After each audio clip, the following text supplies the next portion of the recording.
बहुत सारे लोगों के साथ समस्या ये होती है कि उनको यदि ये बोला जाए कि आप नॉन वेज मत लीजिए, आप एग मत लीजिए, आप प्रोटीन पाउडर मत लीजिए, तो उनका एक स्ट्रेट फॉरवर्ड क्वेश्चन होता है कि तो फिर क्या खाएं प्रोटीन के लिए, कैसे हम प्रोटीन की आवश्यकता को पूरा करें। पहले तो सबसे पहली बात मैं आपको एक बता दूं कि खाली प्रोटीन से आप मस्कुलर नहीं हो सकते, खाली प्रोटीन लेने से ही आपकी हेल्थ नहीं बन सकती। ये बात बिल्कुल ठीक है कि प्रोटीन आपको एक राइट पोर्शन में चाहिए। लगभग जितना आपका वेट है उतने ग्राम प्रोटीन आपको पर डे चाहिए। मतलब यदि आप 70 केजी के हैं तो लगभग 60 टू 70 ग्राम प्रोटीन आपको चाहिए। अब नेचुरल जो हम फूड लेते हैं, मतलब उसमें लगभग एक इंसान को 50 या 40 ग्राम प्रोटीन वैसे भी मिल जाता है। तो बहुत ज्यादा प्रोटीन यदि ऐड आप कर रहे हैं तो उसके भी अपने नुकसान होते हैं। बट फिर भी आपको जो प्रोटीन है वो एक पोर्शन में लेना चाहिए। मेरा कहने का मतलब है कि यदि आप प्रोटीन पाउडर लेते हैं तो प्रोटीन पाउडर एक स्पेसिफिक फॉर्मुलेशन है। जो हम नेचर से प्रोटीन लेते हैं उसमें और प्रोटीन पाउडर में फर्क ये है कि प्रोटीन एक कॉम्बिनेशन में यदि मिले, मतलब आपको कार्ब्स के साथ मिले, फाइबर के साथ मिले, विटामिन के साथ मिले, तो वो प्रोटीन आपके लिए बहुत अच्छा है। जैसे कि आपका सोयाबीन में या चने में या मटर के अंदर या फिर आपका जो दूसरे सोर्सेज हैं, दालें हैं, उसमें प्रोटीन होता है, लेकिन खाली प्रोटीन नहीं होता। प्रोटीन के साथ मिनरल्स भी होते हैं, कैल्शियम भी होते हैं, विटामिन भी होते हैं, फाइबर भी होते हैं। मेरा कहने का मतलब है कि नेचुरल फॉर्म एक प्रोटीन पाउडर के फॉर्म से या दूसरे सोर्स से इसलिए बेटर है कि प्रोटीन एक कॉम्बिनेशन में आपको मिलता है जिसको बॉडी को डाइजेस्ट करने में, मैनेज करने में बहुत ज्यादा तकलीफ नहीं होती है। यदि आप पाउडर फॉर्म में या सॉलिड फॉर्म में आप प्रोटीन लेते हैं और प्रोटीन के साथ दूसरे चीजें नहीं में है कंबाइंड, तो फिर आपको यूरिक एसिड बढ़ेगा, आपको बॉडी में इन्फ्लामेशन ज्यादा आएगी। मेरा कहने का मतलब यह है कि प्रोटीन यदि आप डायरेक्ट कंज्यूम करते हैं तो आपके बॉडी के अंदर इन्फ्लामेशन आती है, किडनी लिवर पे ज्यादा लोड पड़ता है और उसका नेट रिजल्ट ये होता है कि आपका यूरिक एसिड बढ़ जाता है। और यूरिक एसिड और इन्फ्लामेशन आपके जॉइंट के लिए, मसल्स के लिए, उनको डैमेज करने के लिए एक बहुत बड़ा टॉक्सिन्स की तरह काम करता है। तो उससे हमें बचने की जरूरत है। आज मैं आपको बताऊंगा 5 बेस्ट प्रोटीन ब्रेकफास्ट। जो लोग डायबिटीज वाले हैं, मतलब जिनको शुगर है, जिनको मोटापा है, जिनको फैटी लिवर है, या जिनको मसल्स चाहिए, जिनको मस्कुलर हेल्थ चाहिए, जिनको फिटनेस चाहिए, जिन्हें सेक्सुअल पावर चाहिए, तो उनके लिए ये ब्रेकफास्ट बहुत अच्छा है, नेचुरल है, पॉकेट फ्रेंडली है, सब लोग खुद से बना सकते हैं, घर में बना सकते हैं। आपको बहुत ज्यादा कुछ करने की जरूरत नहीं है।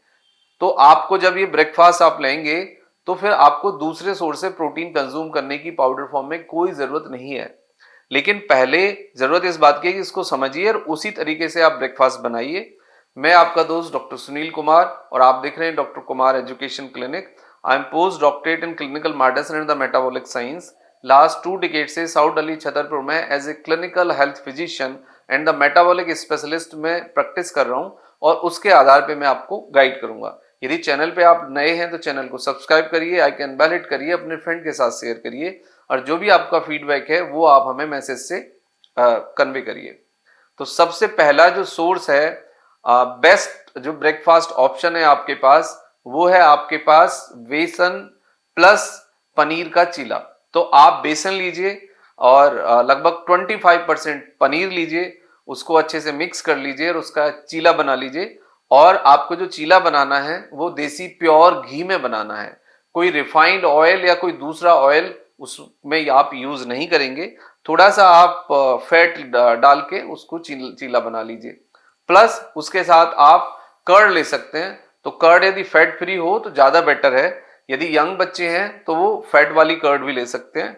लेकिन फैट फ्री जो कर्ड है वो उनके लिए है कि जो ओबीज हैं, जिनको डायबिटीज है, जिनको फैटी लिवर है, जिन्हें मोटापा है, जिन्हें अपना वेट कम करना है। नंबर 2 है आपको मूंग दाल का चीला। मूंग की दाल का चीला बनाइए आप। वो भी आप देसी घी से ही बनाएंगे और उसके साथ आप कर्ड कंज्यूम करिए। तीसरा नंबर है आपका जो ओट मील है, मतलब आपका जो जौ का दलिया है, वो आप नमकीन भी बना सकते हैं और वो आप मिल्क में भी बना सकते हैं। फैट फ्री मिल्क लीजिए, उसको बॉईल करिए, उसको ठंडा करिए और उसमें हनी या गुड़ ऐड करके या खजूर ऐड करके आप उसको कंज्यूम कर लीजिए। That is a good fibre. इसमें आपको अच्छा फाइबर मिलेगा, प्रोटीन मिलेगा, कैल्शियम मिलेगा, आयरन मिलेगा, मैग्नीशियम मिलेगा और सबसे अच्छी बात यह है कि इजीली ये डाइजेस्ट भी हो जाता है। उसके बाद आता है आपका खिचड़ी। खिचड़ी बनाने का सही तरीका है कि 25% मूंग दाल होना चाहिए, 25% चने की दाल होनी चाहिए और 50% इसमें राइस होना चाहिए। खिचड़ी को भी आप नॉर्मल खिचड़ी की तरह बना सकते हैं।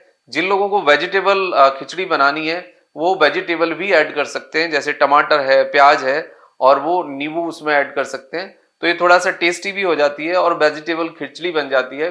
इससे आपको फाइबर मिलेगा, मिनरल्स मिलेंगे, विटामिन्स मिलेंगे, कैल्शियम मिलेगा, प्रोटीन मिलेगा। तो ये एक बेस्ट ब्रेकफास्ट है आपके लिए। ये ब्रेकफास्ट आपको मदद करेगा और इस ब्रेकफास्ट को इजीली डाइजेस्ट किया जा सकता है। इस ब्रेकफास्ट को लेने के बाद लगभग 6 to 8 आवर आपको दोबारा से भूख नहीं आती है। प्लस जिन लोगों का मॉर्निंग का जो शुगर लेवल है बहुत ज्यादा रहता है वो ये ब्रेकफास्ट कंज्यूम कर सकते हैं, तो विद इन 1-2 आवर्स आपका जो शुगर लेवल है वो नॉर्मल रेंज में आ जाएगा।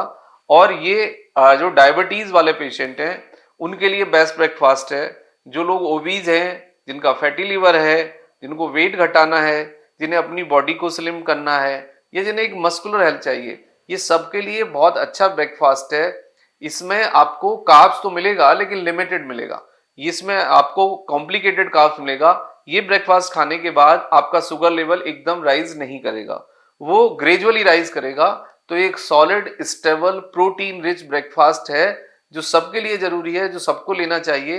And that is a good source of the protein, natural है, इजीली डाइजेस्ट होगा and there is no side effect, और पॉकेट फ्रेंडली भी है। ये बहुत महंगा ब्रेकफास्ट नहीं है, पॉकेट फ्रेंडली है, सब लोग इसको घर में खुद से बना भी सकते हैं। Thank you very much and take care yourself.